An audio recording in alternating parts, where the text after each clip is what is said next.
ગઈકાલ લાલગેટ પોલીસની ટીમ પેટ્રોલિંગમાં હતી દરમિયાન અશક્તા આશ્રમ, અશક્તા હોસ્પિટલ કેન્ટીન પાસે એક મહિન્દ્રા કંપનીની ગાડી શંકાસ્પદ જણાઈ આવેલ અને જેમાં બે ઈસમો બેઠેલા હતા.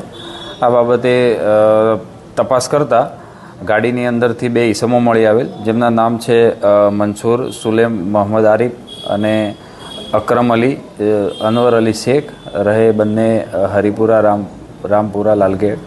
અને ગાડીની તપાસ કરતાં ગાડીની પાછળની ભાગે પ્લાસ્ટિકના પેકિંગમાં 3 ચલણી નોટોના પાર્સલ મળી આવેલ, જે ચેક કરતાં ત્રણેય પાર્સલની આગળ અને પાછળની બાજુ ભારતીય ચલણી દરની ₹500ની નોટો હતી અને વચ્ચેના ભાગે ચિલ્ડ્રન બેંક ઓફ ઇન્ડિયા લખેલી નોટો હતી.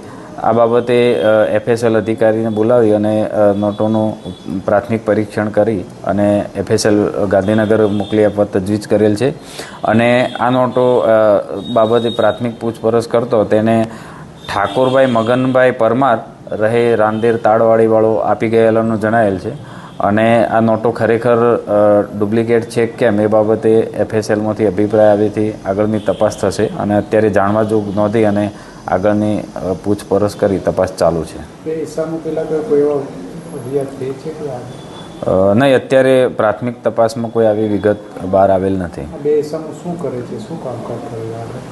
બંનેની હજુ પૂછપરછ ચાલુ છે અને એમાંથી એક અકરમ અલી શેખ હતો, એ ડ્રાઈવર હતો અને એની સાથે છે મંસૂર સુલે, એ એની ડ્રાઈવર સીટની બાજુની સીટથી મળી આવેલ છે.